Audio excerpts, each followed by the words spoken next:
I'll just give Jim a minute to join me and then we will get started. Hey, Jim, welcome. Hello. Hello. Well, I'm excited to be here today. I don't know how the weather is where you are, but it is beautiful in fall, and it's a perfect time to learn more about how to protect ourselves from cybersecurity. I'm in San Diego. It's always perfect weather here. Oh, yes, I shouldn't even have asked you. It varies here. We have four solid seasons. Wow. Yeah, we have either fire or earthquake. That's basically Ooh, our seasons. I might take winter, spring, summer, and fall then. Minnesota is a good place to be here. Well, as we get started, for our attendees today, I just want to introduce you to Jim. Jim is an expert, and he is a cybersecurity expert with over 20 years of experience in the industry, and he is going to provide you all with information to help you stay protected. I can tell you we've done multiple sessions, and I've learned something every time. And it would be great if we could say we don't have to do these anymore, but our cyber criminals are getting smarter and smarter. And just today, I think in preparation for our session, I got some sort of a random text that's like, oh, here's a really cool video. I did not click on it. I did report it as junk, but it's coming at us from all different angles. So I wanted to get started, Jim, by asking you as an expert, following trends across the country, what is new that you are following and tracking right now? Oh wow. I mean, every day there's something for sure. I guess the big ones are probably tied around whatever is happening in the news. So you have the hurricane, it's starting to die down now, but the hurricane relief efforts that spun up a lot of malicious emails, a lot of malicious text messages, and phone calls as well. Primarily that was scammers pretending to be some sort of agency, such as the Red Cross or the Salvation Army, and trying to get people to give up their funds. And really, they were stealing credit card information and ripping people off that way. So that's very popular. The other one that's just taken off right now is tied back to the loan forgiveness. So, the government announced recently that they're starting up the loan forgiveness program for college debt. And so the scammers have just come out of the woodwork on this one. And that one, they're pretty creative. I mean, they'll send emails out pretending to be on behalf of the government, and they'll have websites set up that look very official. And the email will say something to the effect of, to participate in the loan forgiveness program, you need to register online through this government site. So if you click the link, it takes you over to a site that looks, again, very professional, very official, asks for just about every piece of information you could ever have about yourself. Of course, your name, your address, social security number, driver's license number, all under the guise that, in order to verify that you are who you are to get this loan forgiveness, you have to tell us everything there is about you. And of course, the whole scam there is the criminals are just trying to get all your information so they can commit an identity theft. So we're seeing that a lot. That's also in text messages. You're seeing that as well as phone calls, where literally criminals are calling people up, pretending to be calling on behalf of either the government or on behalf of the major loan agencies out there. How do you recognize our first question, our agenda, just perfect segue. How do you recognize those phishing emails and the attacks? It is so hard now. So it used to be you'd look for things like poor grammar. That was the big tell. If you saw broken English, lots of typos, you go, all right, it's pretty obvious. Those days are gone. Emails look very real. They seem very real to me. If you're trying to figure out just by looking at the email if it's legitimate or not, you're never going to know. Instead, I like to go with look what the message is asking and then deal with it in a different way. So, for example, if it claims that it's doing loan forgiveness, I guarantee you have literature that you've received a million times over regarding your loan. You've received messages via the regular mail. You have the paperwork you originally followed when you first signed up. You have all of that. All of that original stuff that you have has phone numbers on it of who you can contact. So if you receive an email and it says you need to do this for loan forgiveness, rather than clicking on the link or calling the phone number that's in the email, go back to the literature that you have. Look through there and find a phone number of something that's in the entity that gave you the loan or something tied back to your loan and call that number and say, hey, what's going on with loan forgiveness? I got this weird email. Should I click on it? What is it? They're going to know exactly what's going on and they'll be able to tell you exactly what to do. Same thing goes with anything. If you receive an email and it claims to be from your gas and electric company or from a vendor that you do business with or whatever. Rather than clicking the links or open the attachments or doing anything in the email, go and do your own research. Go to the legitimate site. For example, if it's your financial institution, pull out your debit card, look at the phone number on the debit card, call that phone number. You can feel safe about that and say, hey, I got this email, claims to be from my financial institution. Did you send this email? And they're either going to say yes or no. And that it makes it that simple. And so rather than just trusting what's in the email, go get to that same location through a legitimate source rather than clicking the links or calling the phone numbers in the email. Oh, and that is a great reminder for our listeners. I can tell you, we will not contact you and ask you for your member number or your social security number, us calling you. If you call us, we will validate you and we may ask that information. You called us at the number that you always call us, but we will never call you and ask for that information, which makes Yeah. sense for loan forgiveness as well. You got all this information when I filled out the app. You don't need that to forgive my loan. We might just need to match the loan number, whatever that looks like, but we Yeah. will never do that. We just don't do that. So that's always good advice. And it's not just us Ideal Credit Union. Other financials do not do that either. We don't need to ask you those questions. We know that information. We'll Yeah. ask you that when you call us to confirm you are who you say you are, but we're not going to call you and ask for it. We know what it is. Yeah. So And that's the same if you get that's a great advice. voicemail. A voicemail is another big scammers. Well, scammers will call and leave you a message claiming to be the financial institution and say, hey, there's a problem with your account. Call us back. And they give a number for you to call back. And they always make it seem like doom and gloom, like, hey, we think there's been fraudulent activity on your account or something scary. And then they leave an 800 number. And people go, oh, well, if it's an 800 number, 1-800, whatever, it must be legitimate. Again, don't call that number. Pull up the debit card, look on the back, dial that number instead. That way you know you're calling the financial institution and just say, I got this creepy message. What is it? And then they're either going to say, yeah, there is something going on with your account and they'll help you with it. Or they're going to say, no, that's a total scam. Don't call that number and you'll be fine. And here's a call. Here's something. This recently happened at the credit union. We had someone who was pretending to be someone else. And we called our member. We did. And we say, hey, there's a questionable loan application for a credit card. We just want to make sure that you're applying for the credit card. And the member's like, I did not apply for that credit card.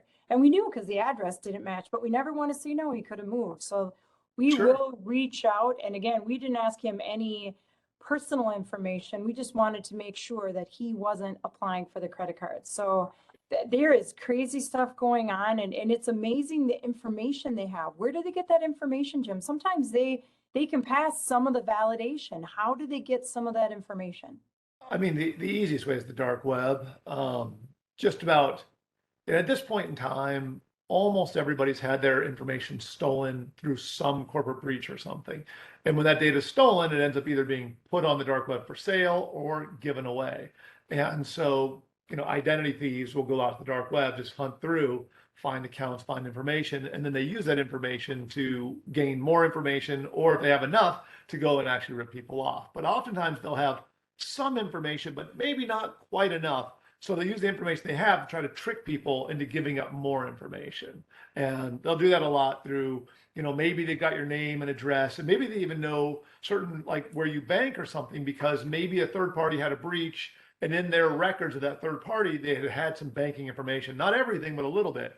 So then they'll call you and they'll like talk very official and they'll sound like they know everything because they've got your name, they've got your home address, they've got some stuff about you to try to make it seem very real. And then they'll try to get you to give up more information. And that's what social engineering really is all about. One of the other questions we have specific is, how do you safely use like money transfer platforms? Venmo is so huge, and Cash App, and I just tried to sell something through Facebook Marketplace, and I swear that I became a victim almost of Cash App fraud. So how do you safely use that? Okay. And how do those things work? All right. So there's some, like you just mentioned, there's Zelle, there's Venmo, there's a bunch, and there's a new one popping up every single day. And the thing that people don't really equate is when you're using one of these, it's the same thing as if you're handing people cash. Like you literally, like if a random person walked up and said, give me $100, you wouldn't pull $100 out of your pocket and hand it to them. But for some reason, when it comes to digital, people are more willing to transfer and not think it through of what's happening. So criminals will use these to their advantage, and they'll contact somebody again through email, through phone calls, through text messages, pretending to be legitimate organizations. And then when they get the person on the phone, there'll always be some sort of song and dance about something where you need to do to for them in order to like detect the fraud or to work on something or to solve a problem.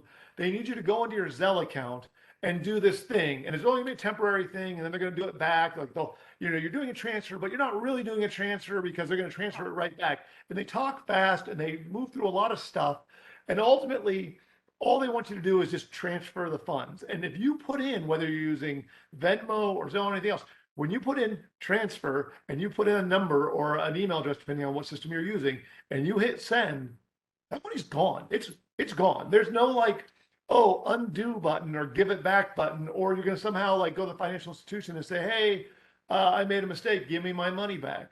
Zelle and Venmo specifically make it very clear if you willingly transfer funds, whether it's to a scam artist or not, you're cooked. Like they're not giving it back. And they state that right in their literature and everything else. Like they make it very clear, do not transfer money unless you absolutely know what you're doing. And that's what criminals are trying to do. They just try to trick you. So it's not that the programs themselves have a problem or are insecure. It's that oftentimes people don't realize what they're doing when they're using them. And they don't realize, okay, I'm actually sending money. It's going to happen instantaneous. And unless, I know exactly where it's going and who I'm sending it to, I'm not getting it back. And criminals prey on that. Oftentimes, exactly through the Facebook marketplace, that's a great one where they'll do it, where they'll supposedly be selling you stuff. And they'll say, oh, yeah, we've got these, amazing things for fantastic prices. And then they say, okay, go ahead and Venmo me or Zelle me the funds and I'll ship it to you or I'll drop it by your house or whatever. You can come by and pick it up because you need to put a down payment. All of those red flags. Unless you have the thing physically in front of you or you're holding on to it, I would not use any service like that. You're putting yourself at huge risk.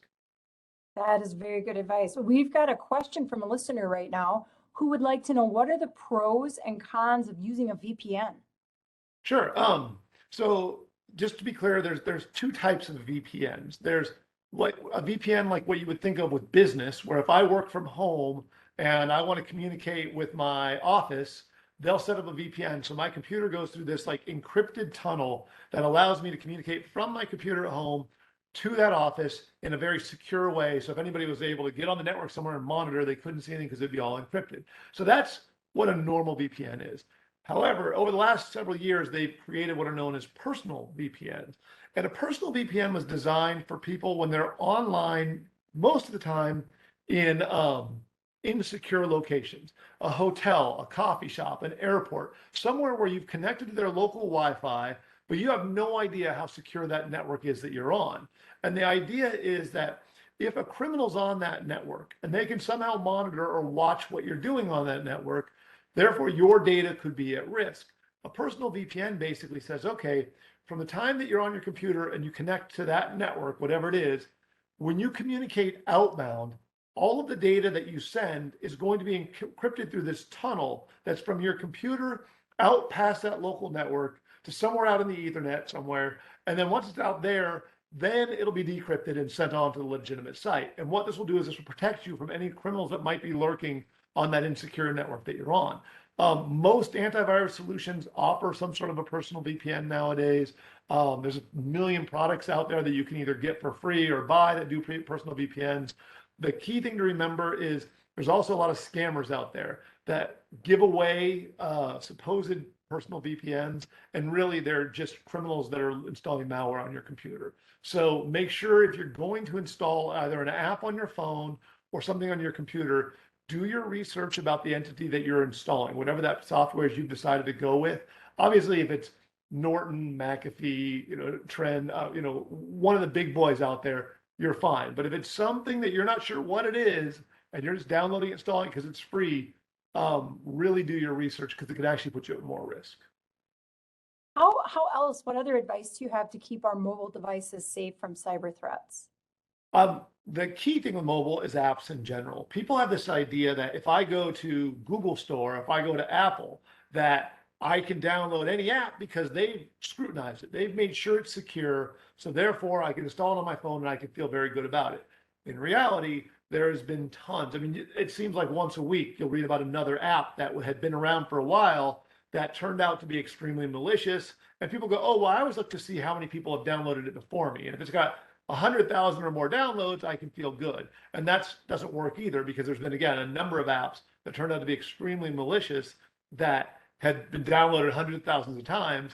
And it just means hundreds of thousands of people got scammed. So you have to be cautious. My recommendation is if you're going to install an app, pay really close attention to the permissions that the app wants. So if you've downloaded a game and that game wants access to all of your photos and all of your contacts and all of your, email and your, all these things, you got to question, why does it need all that access? That might be a red flag. The more you give something permission, the more it can access all of that stuff. And so be really, really paranoid, I guess, before installing an app. And most of the time, there'll be like 13 versions of the exact same app that have been made by 13 different people. Do a little research on them. Look up the company that made them. Oftentimes, you can look in and see who's the maker. Sometimes it's a big corporation and you go, okay, at least, they might be using my stuff for marketing, but at least they're not ripping me off. Whereas other times it might be somebody that you've never heard of. It's just a guy in his basement making that. And that's where, again, you can run into some risks. Not every time. There's a lot of apps out there that are made by a guy in a basement, and it's a great app. But it's apps are where your risk is. The more apps you install and the less you pay attention to what they have access to, the more risk you have on your phone. Why did they ask? I feel like the last 5 apps I've downloaded, they want to keep track of my locations and they want to be on all the time. I tend to not want to let them know where I'm going and be on all the time, but then they don't work right. So why do they ask for that information? And what risks am I putting myself in? So again, most of the time that's tied back to marketing is what, the legitimate reason for it. So for example, if I'm Michael's and, I sell crafts or whatever, and you've got the app and I know when you show up at the store, I see the location, I see, it's called geofencing. I see you've shown up at my store. I can pop up a message to you saying, hey, I'm going to give you an extra 10% off right now because you're at Michael's. And you go, oh, that's convenient. So there's value to that. Or it also can track on the other hand, oh, I see that you went to Hobby Lobby and now they're going to try to find ways to lure you away from Hobby Lobby. So maybe they'll start throwing you with ads for Michael's or pushing more stuff. So they use it generally for that type of advertising. Now, it can also be used for criminals that are just trying to monitor where you are. It's just a creepy thing on top of that. But, most cases, they're using it for some sort of tracking that gives them information to do marketing and better, optics on who you are. Let's talk a little bit about identity theft and ways to protect yourself from identity theft. It's changed so much from when I first started in banking. It was because somebody left their purse in the front seat and the criminal broke in through the door and stole their driver's license. And it was still horrible. It was horrible. But it's so much more today. And it's so challenging to know how to stay on top of it and protect yourself. It's crazy. So yeah, I mean, and it used to also be you did something wrong. That whether you left your purse in your car or you did something where you put yourself at risk and people got your identity. Now that's the exception to the rule. It's rare you're going to be the one that screws up for your identity to be out there because now it's all to the corporate breaches. Every day you read about a new corporate breach. I think it was like 4,000 major breaches last year or something along those lines. So every day you read about these things.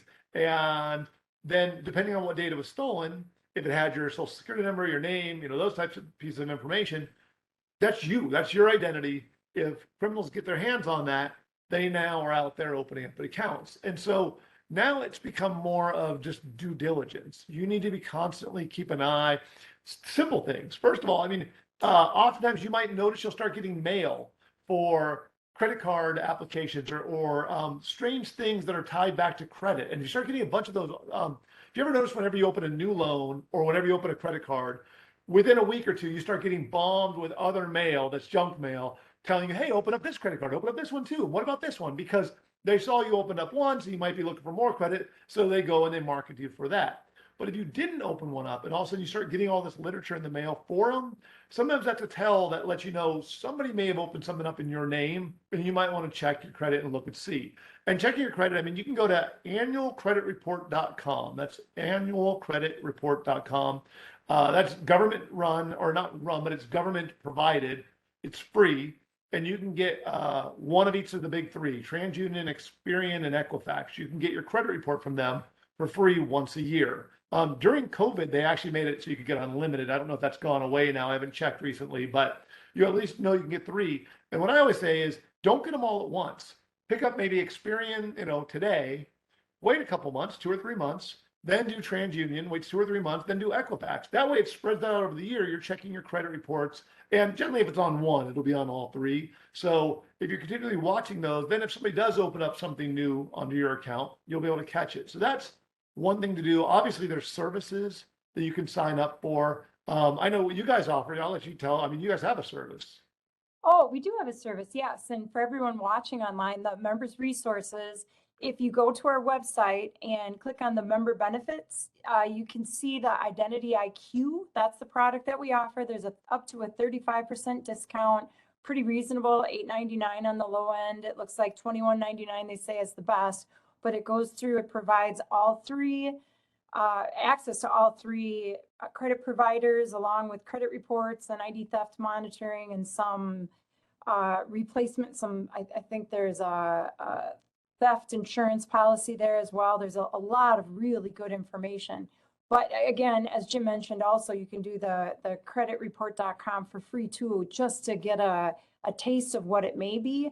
But it is pretty important to monitor those. I know I lost my driver's license at my nephew's track meet, and I started monitoring because I thought if somebody picked that up and they decided to open a credit card in my name, I want to know and be aware, because sadly, that was the first thing I thought when I lost my driver's license.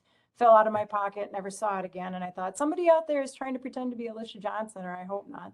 So that I started to monitor right away just to make sure nobody was trying to open a credit card in my name. Yeah, and that's also, be aware, like if you get notified, and also you said credit report, it's annualcreditreport.com, just to make it really clear, because there is a creditreport.com, that one will charge you. If you go to annualcreditreport.com, it doesn't. So just make sure you add the word annual at the beginning, or you'll be paying. Also, when you get a notice, so let's say a corporation has a breach and you get a notice in the mail saying, hey, your data's been stolen. Sorry, that's a bummer. Most of the time they'll offer you anywhere from 12 months to 24 months of free credit monitoring. Always sign up for that. It's an added bonus. You don't have to pay anything. Get the service. Some of them are a little cheesy in the fact that the way they'll do it is after 24 months, they'll kind of like try to auto renew you to an hour you have to pay. Pay attention to that. Put a little calendar reminder or something so you don't get dinged for money in the future. But it never hurts to have layers. I mean, if 3 different organizations have had a breach and they all 3 are offering you credit monitoring, take it from all 3. I mean, you might as well just pile them on. There's a number of services out there. Some better than others. They all do different things. And so if you can layer them on top of each other, even better. And again, to confirm, Jim, what you're looking for basically is kind of like what I said, right? You're looking for someone that may have attempted to open a credit card in your name, or if they Or not maybe just that, it's successfully opened a credit card in your name. yeah, it's loans, it's anything. Often when people always think like identity theft is just a credit card, but it can be loans, it can be taking equity out of your home. There's so many ways that you can have your identity stolen. So I do work with I'm a spokesperson for Norton, and they have Norton LifeLock. And one of the things that blows my mind is when I talk to some of these people that their identity was stolen. The criminal went out, made a fake driver's license, later got arrested, used the fake driver's license, which is the real driver's license number of the victim and real information, only it was their picture, the criminal's picture. Obviously didn't show up to court when they were supposed to. A warrant was swore out for the arrest of the real person. So now the real person gets arrested because their identity was stolen and they had no idea.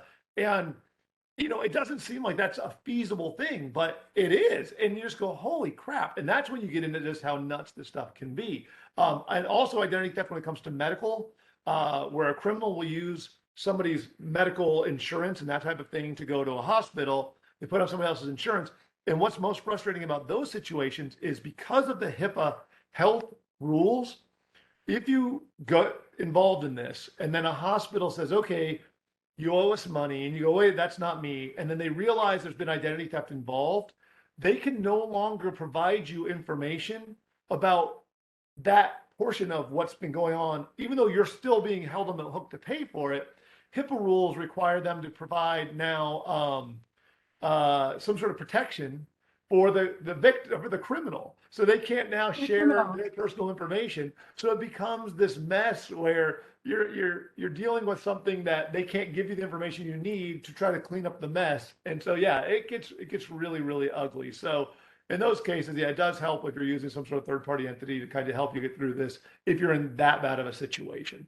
But if you're just monitoring ahead of time, credit reports, that's a great start because you'll start seeing weird things that show up. And the minute you see anything weird, don't ignore it. Immediately start figuring out what's going on because odds are where there's one, there's probably going to be more. We had another listener mention, this is a good segue. If your social security number is on the dark web, there's no way to get it back. He said he had to freeze his credit. What's your advice with that? That's exactly, you've got to freeze your credit. Your social security number, it's the genie out of the bottle. There is no undoing it. And people have this idea that it's going to be like a credit card number. Like, oh, if my social security number gets stolen, I'll go down to the Social Security Administrative Office and just say, hey, give me a new number. And then my problem will be solved. That's not how it works. It takes almost an act of God. I started researching how to get your social security number changed in the event of fraud. And you have to jump through all these hoops. And let's say your identity is stolen, you have to get it all cleaned up, have to wait like, I don't know, a year or more. Then you have to have identity theft happen a second time. And then you got to go through all these other things before they're willing to work with you to consider it. And then they still don't change it. They just give you a second one. And so now it becomes even a bigger mess because you're still maintaining that first one and the second one. So yeah, it's one of those things where once it's out there and it's on the dark web, there's no, like, you can't go to the dark web and say, hey, please take it down. It'll go away. It's out there forever and it just follows you. So yeah, if you put a freeze, again, you can go to TransUnion, Equifax, or Experian. On their websites, they show you how you can go about putting a credit freeze. And the good thing about a freeze is that it'll prevent about 90% of the account openings and those types of things on your account. And you can do that at any point in time. And I believe the way they word it is, if you believe you're at risk, then I believe it's free. Otherwise, you have to pay. Everybody in the world should believe they're at risk at this point because just about everybody's data has been stolen somewhere. So just go with the, yeah, I believe I'm at risk and start from that point because you probably are. All right, we have another great question. I don't know how familiar you are with buying government bonds online, but how safe? They're asking, is it safe to purchase U.S. government bonds on the website? All right. Well, I mean, I don't know how great it is to buy bonds or not right now, but that aside, if you're buying bonds and you're doing it online and you're doing it through like a legitimate entity, and that's the key here, is you should be doing it through a trading house, whoever you generally. Treasury Direct. What's that?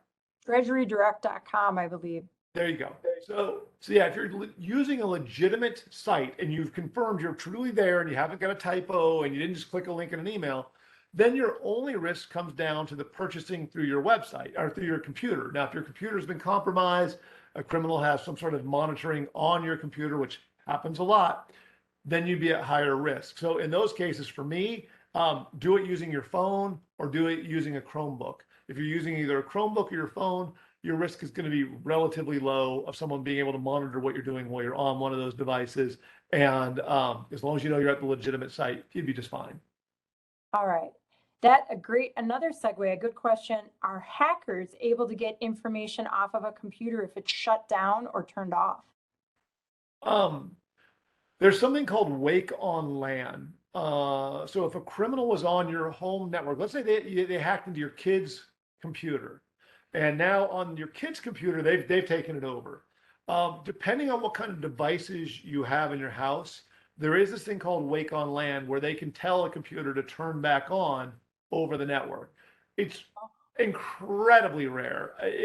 I mean, most of the time when you're talking about that kind of stuff, you're talking about government kind of levels and crazy things. It's not the average person that has to worry about that risk. So if your computer is gently turned off, your risk is they're not getting into it while it's turned off. You're fine. It wouldn't be till they turned it back on that you'd be at risk again. All right, I've got another listener who says, I'm a 73-year-old female, and I'd like to know how I can be secure online without a super huge grasp of the internet. I have basic knowledge only. What can she do to protect herself? All right, this is exactly what I did for my parents. So so my parents are, I think, very intelligent people. That said, they're not incredibly tech savvy. And they can use their computers, they can do they can browse on the internet, they can use word processing, basic stuff, but they're not programmers, they're not developers, they're not in the weeds on this stuff. And they started getting viruses, and it happened too many times where I would go over, clean it up, they would get another one, I go over. And finally, I was like, okay, enough. So I sat down with them. I said, what do you use your computer for? And they said, we use it for mail, we use it for web browsing, we use it for some Zoom meeting type stuff, and we use it for like some Word docs, basic things. And I go, okay. So I went out, I bought them a Chromebook. Chromebooks, they range in price from a little over $100 to a few $100. Um, they are almost bulletproof. They are amazingly secure. They hold up. There's a reason that every high school in America, when they give kids computers, they give them Chromebooks because kids are morons and they'll click on anything, they'll open anything, they'll do anything. Chromebooks can take a beating. They just can. And so your risk is very, very low. So if you have a Chromebook and you're not using a regular PC, even if you're going to malicious sites, even if you're getting malicious emails, even if you're clicking links, opening and you're making mistakes, your computer is not being compromised. The malware doesn't infect these types of machines. They hold up really, really well. So if you have that option, that would be my very best advice is just ditch the PC, get yourself a Chromebook. It looks just like a laptop. They've got a keyboard. It's not, it feels very natural to use one. So it's not like you're changing over and having to use like a tablet that's really weird and not comfortable. It'll be just like having a standard laptop, but you won't have near the risk. Outside of that, you have to be incredibly paranoid now. When you're browsing websites, if it wants you to install something, if it's telling you click allow, never click allow, never click install, those types of things are where you get a lot of risk. But wants you to download stuff, again, don't download anything. When you get emails, if they have attachments, don't open the attachments because again, that's where malware gets on your computer. It's a constant vigilant fight. And so again, if you're not sure and you get emails from your grandkids and you want to open up the attachments because they send pictures and stuff, either do it on your phone, look at your emails through your phone, or get a Chromebook. Don't use a Windows PC. And sometimes people go, oh, well, I got a Mac, so I'm okay because I have a Mac, and Macs don't get hacked. That's crazy talk. Macs get hacked all the time.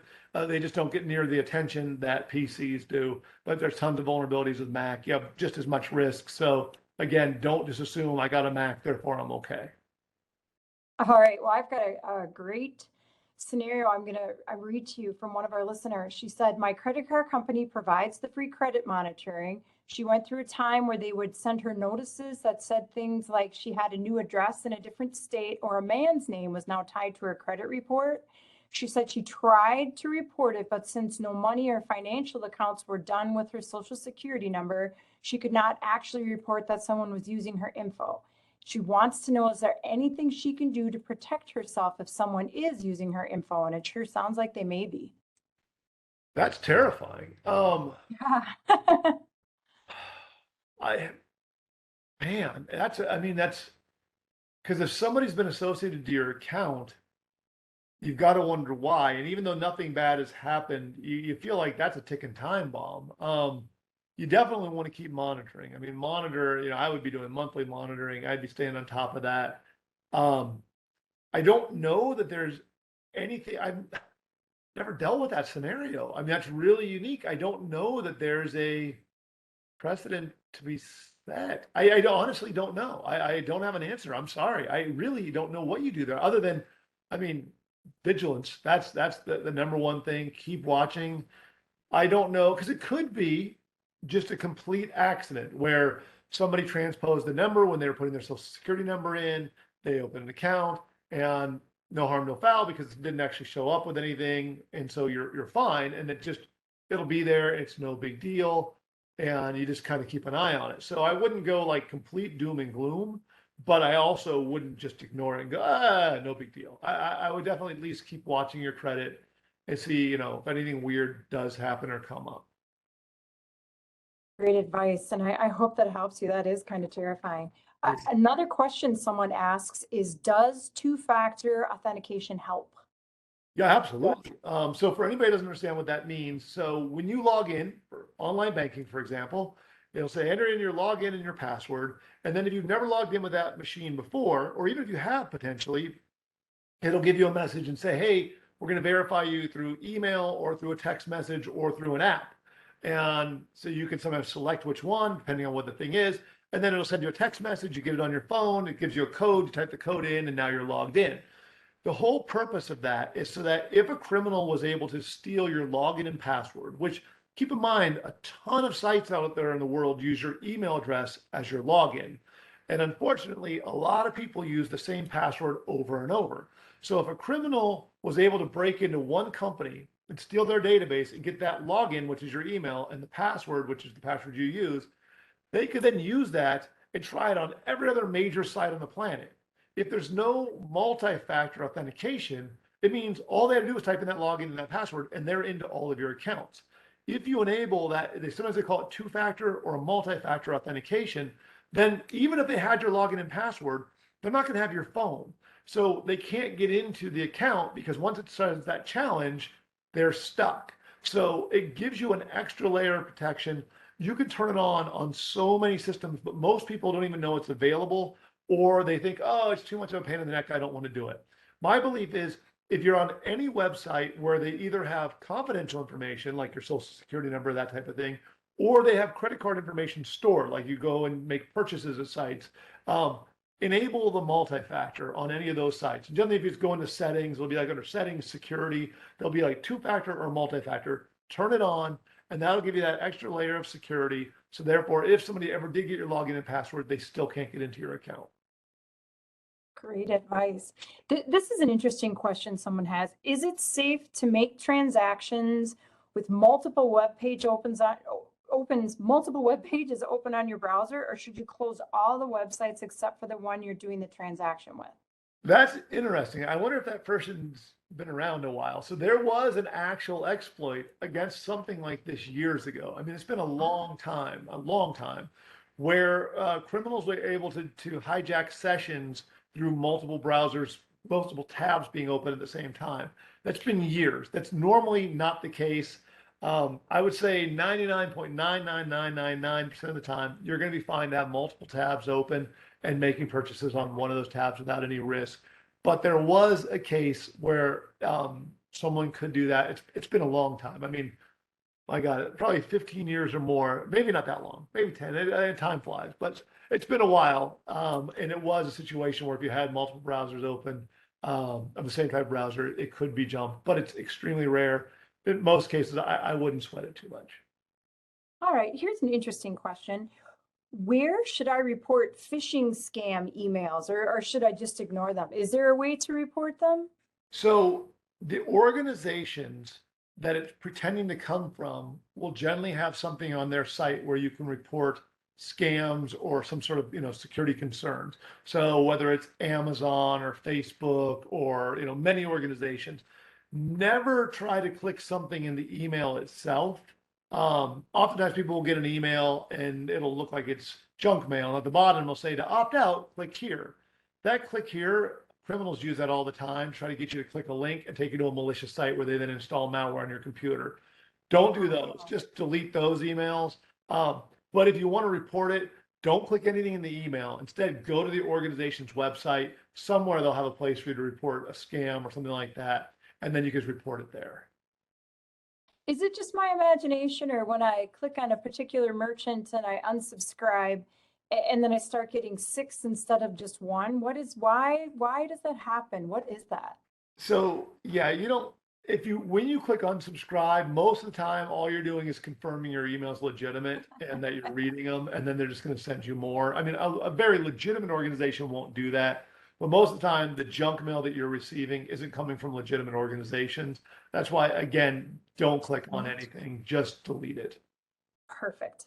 I have another question. I don't know if there's an answer to this, but I personally would like to know if there's a way to stop spam phone calls. Just all these crazy phone calls. I don't even answer my phone anymore because it's never whom I thought might be calling. Yeah, there's the do not call registry list. You can look it up online and you can go register there. It means almost nothing. You can sign up for it. Legitimate, people will follow it. There's a Oh, yeah. ton of people that don't. The government has tried to crack down a million different ways.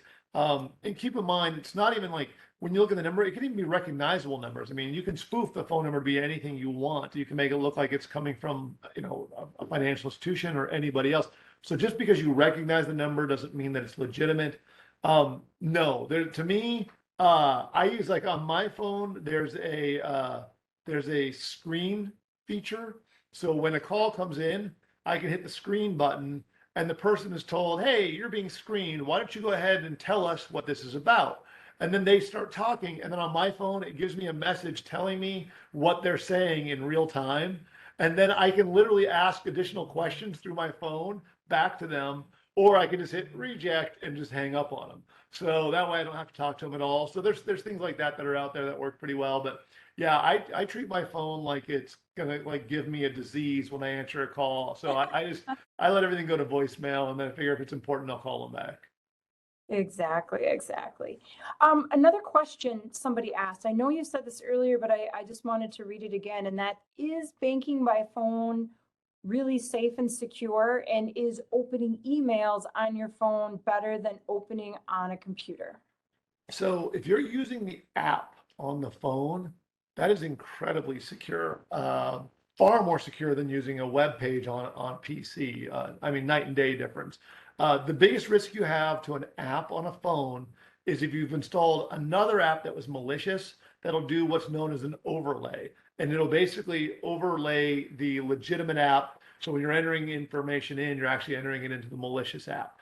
It's not that the banking app was bad. It's that you've installed other bad stuff and therefore you're in trouble. And there's no way that's just on you. If you have a choice though between doing banking through your mobile app and doing it through a PC, use the mobile app first because it is going to be far more secure, far less risk. Because again, remember PCs are so easy to hack and so easy to get malware on them that you just always have to assume there's a chance someone could be watching when you're using your PC. All Oh, right. and then the I know second that one that's, was go ahead. email. I'm sorry, what? No, go ahead, email, and Okay. I'll come back. Yeah, and then the second part of that was they'd asked about with email. And again, if you have a choice between reading email on your PC and reading email on your phone, a tablet, or Chromebook, phone, tablet, Chromebook by far. And if you're going like, if you just wanted to know like the order of what is the most secure or least secure, like do you have like one of those when you have like that Chromag table where it's like starts with a monkey and then ended with human, they have all the different layers of evolution supposedly. So basically I look at these the same way. So you go like your lowest level of evolution would be your PC, your Windows PC. That's your lowest level of evolution. Then the next one is going to be a Mac. Then the next one's going to be an Android phone. Then the next one's going to be an iPhone. And then the top of the line is going to be a Chromebook. And that's kind of your order of security. If you were going to look at what is the most secure devices to be using for mail, for anything, that would be the order I would go in. All right. Now, another question for people that still like computers is, do the standard Microsoft firewall and virus programs included on computers offer adequate cyber protection while browsing and reading emails? No, not even No. close. Great. No, I mean they're a layer.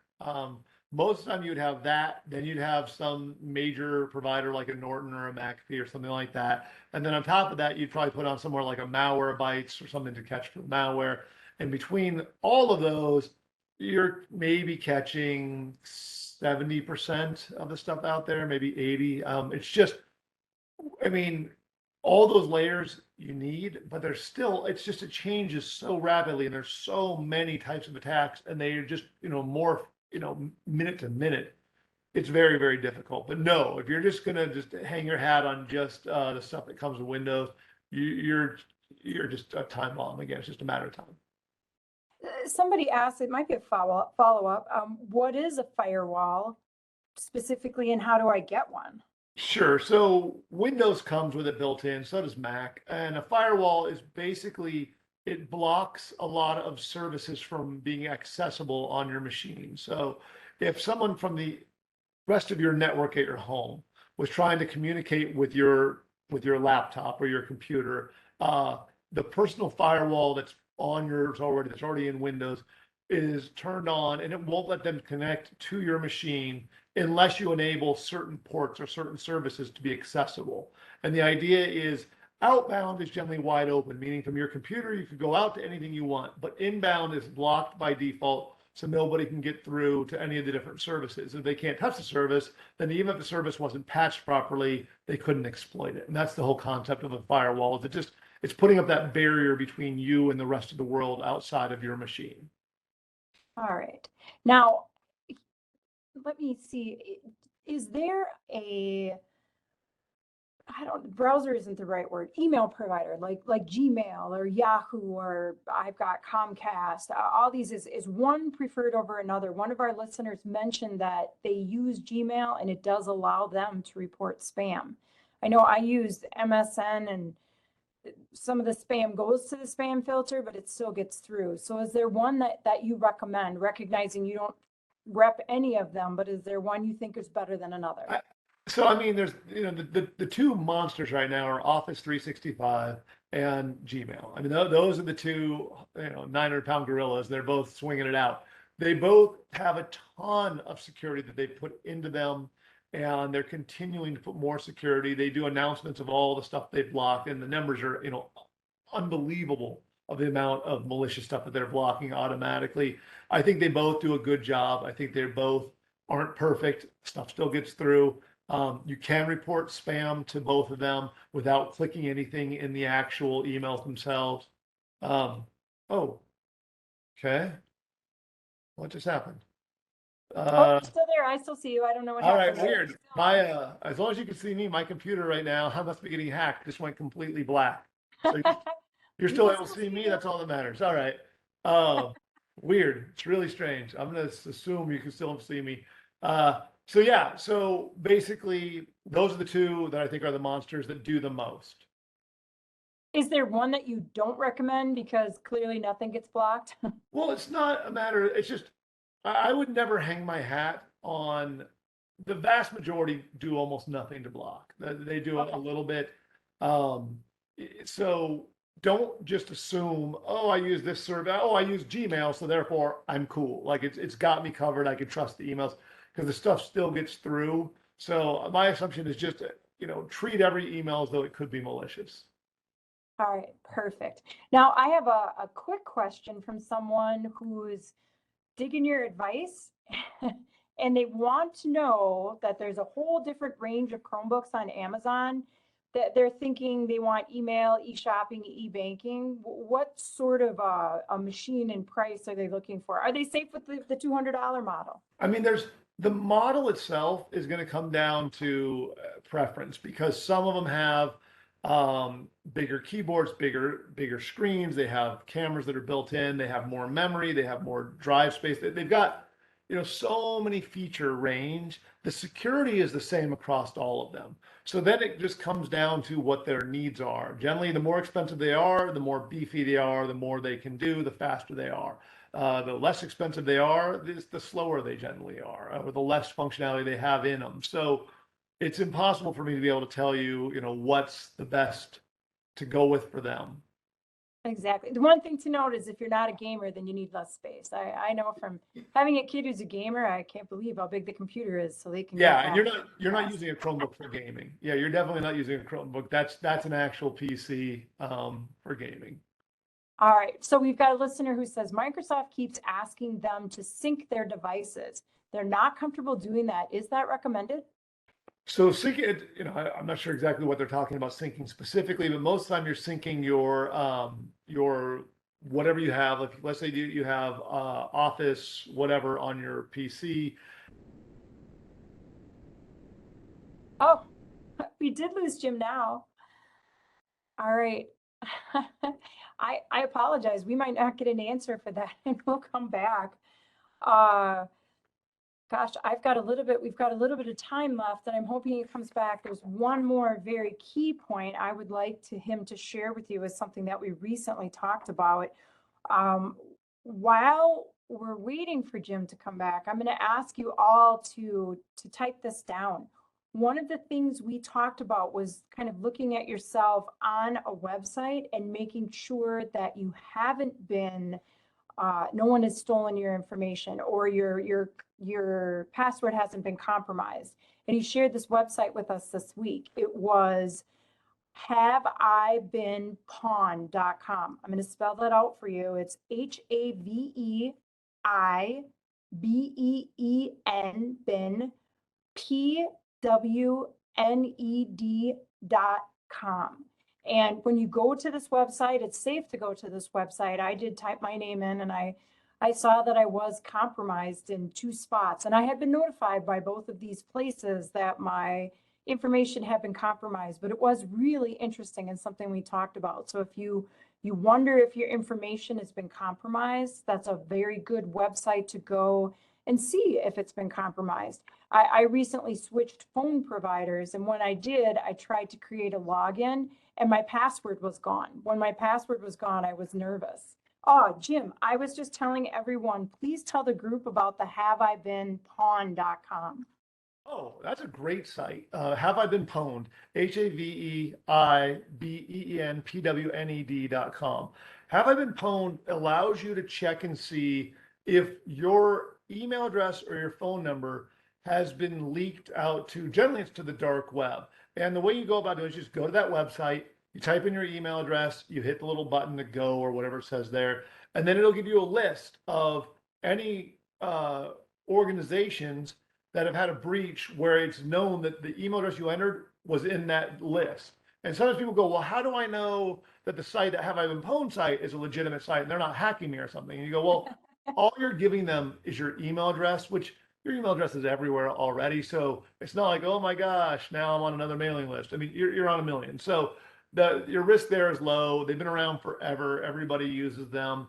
And so if you put the email address in, it gives you the list. And people go, okay, well, if stuff comes back, what does that mean? So let's say it comes back and it says, oh, you're part of the Yahoo breach, which a lot of people were part of that Yahoo breach. So then it'll show you exactly what data was stolen. It'll say, oh, there was email address, passwords, names, sometimes, other information. Look at the information and then go, okay, is this stuff critical stuff? Is it not? Like if it doesn't have a social security number already, that's not near as bad. If it says it had passwords, then you have to go, okay, when I had my Yahoo account, what password did I use? And do I use that anywhere else on the planet? And if so, go change it anywhere else on the planet. And that's going to reduce your risk of being hacked in other places, because basically that list is telling you, here's the information that's out there and what you need to be aware of so you can go do something about it. You can't undo it. It's not like you're going to get that information taken down ever, but at least let you know where your risks are. Perfect. We've got a listener asking, are iron keys safe? And if which ones, and is it safe to use on my phone or computer? I'm sorry, or what? Iron keys. I don't know what an iron key is. I don't either. I'm sorry, iron keys. I don't know if that's a software package. I don't know what that is, so I can't answer that. Sorry. I can look at it All right. afterwards, but yeah, I don't know. Let's go back to the syncing the devices before. That's right where we lost you.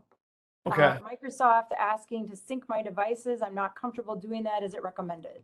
Yeah, so the sync, the big thing with the sync is you're basically just telling it, most of the time that's going to be like for Office 365 on the cloud, to sync with whatever application you're running on your PC, so they stay synced together. The pros to that is that whatever you have on your machine is backed up in the cloud. So if your PC ever crashes or you lose everything, you still have it all. The downside is if that data is hacked out on the cloud, they have access to everything and now they've got your data. That's a personal choice at best.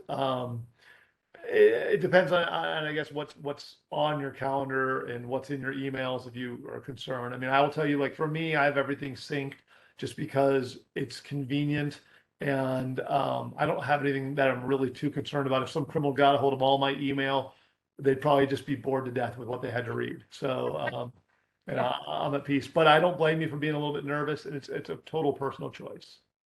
I've got a question here on cookies. Cookies from websites. This has been a hot topic. Are they safe to accept while browsing on your phone? So cookies kind of get a bad rap.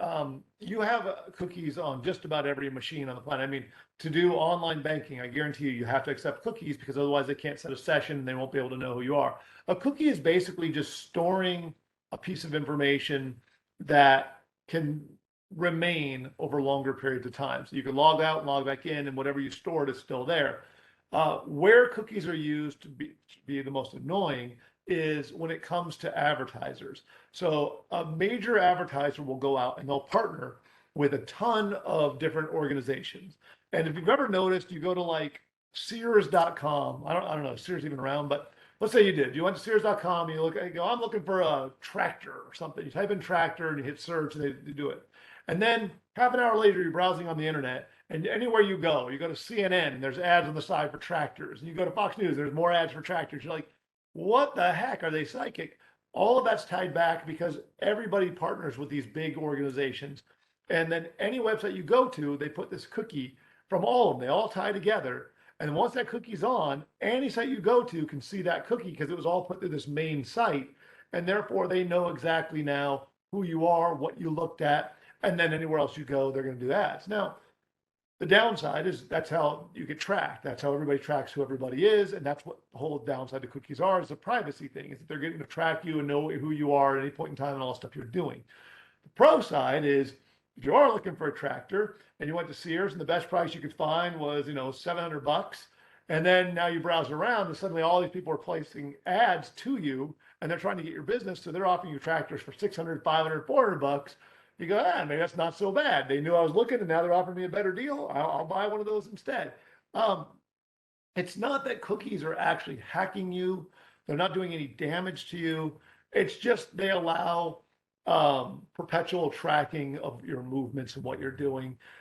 It's almost impossible at this point to just, avoid them all. Because again, you do need them for certain situations when you're logging in different accounts and those types of things. Those cookies are what have you be able to log in. And when you do things like go to a website and it says, do you want me to remember your login for next time?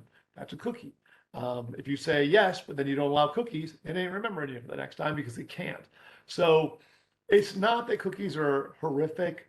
They just do allow tracking. Again, I'm a pretty paranoid lunatic, and I don't care about cookies. If someone wants to track my movements and see that I'm looking for a sweater or a tractor or whatever, and it follows me around, I just don't care. I mean, I guess if I was going to really creepy sites or something bad, maybe it'd bother me more, but for the most part, I just don't care. All right. Well, I got a little more information. We've got enough time for two more things. The Iron Key, they state, is the brand name of a family of encrypted USB portable storage devices. Oh, cool. Okay. So yeah, I mean, encrypted storage devices are fantastic. I mean, you can store data off of those things. They have a key on them. In order to be able to access that data, you'd have to have that key. Yeah, there's several different styles of those out there. I think they're great, and they're really good. So let's say that you have like your will or trust data or other stuff that's really critical to you. You can store it off on one of those drives, and then you can put it at like either into a safe or at another loved one's house. So that way, if your house burns down, God forbid, you have it stored somewhere else, but yet someone was to steal it, it's encrypted. Yeah, I think those things are fantastic and they hold up well. I mean, depending, I don't know that particular brand, but they seem to hold up pretty well. All right. When my last request, Jim, is just to share. I know we talked about this on a past call, but I just recently had a friend tell me that his dad fell victim to this scam. So I just think it always serves as a reminder. And that is, I believe it was your father-in-law that got the phone call about the mystery shopping and buying the gift cards and how he Yeah, almost got scammed. And I just don't want to see anybody listening today to get scammed. So please yeah, he share was that story. Yeah, he started with an email. He got an email from Amazon, and it said that someone or that he had purchased a TV for like, I don't know, 500 or 600 bucks. So he saw the email and I didn't buy that. And so there's a phone number at the bottom of the email that's just customer service. So he goes, I'm calling. So he called the phone number right in the email and they answered it Amazon. And so he starts talking to them and said, it's not me and blah, blah, blah. And so they go, okay. So they start doing research and sure enough, they discover that it's a scam that somebody has been broken into his account. And then they go on and they go, okay, so here's the deal. Now, I got to preface, my father-in-law is a very sharp man. He's older now, but he's a very sharp man. And so it's not like he's some dummy. Because as I tell you the story, you're going to go, this guy has to be a moron. But I'm telling you, he's not. Um, so they go, okay, here's the deal. We know who this group is that's doing this. And right now, we're working with the FBI on a sting operation to bust this group. And he's like, really? And they're like, yeah. He's like, and they're like, yeah, do you want to help us? And now he's like, oh, yeah, he's going to be Captain America. He's going to help the US take down the bad guys. He's like, absolutely. And they go, okay, in order to do this, we need to basically set a trap. And he's like, all right. So they go, okay, so what we need you to do is we need you to go to the store and buy some gift cards. And then we're going to use these gift cards as the bait. And don't worry, we're going to reimburse you for those through your account. So you don't have to worry about the cost. Just go ahead and do those. And he's like, all right. So for the next 2 days, he goes driving around town buying gift cards and then reading the gift card numbers over the phone to these people, to Amazon's group. And so he's like, okay. And so he goes through it all. After a couple of days, his wife's getting real suspicious, but he's like, no, no, no, this is great. So she finally calls, my wife, who's, it's my in-laws, and says, hey, I think Jim needs to call Tom. And I go, oh God. So my wife tells me, so I call Tom and I go, hey Tom, what's going on, man? And he's like, oh man, you gotta hear this. We're about to catch these guys. And he's all pumped.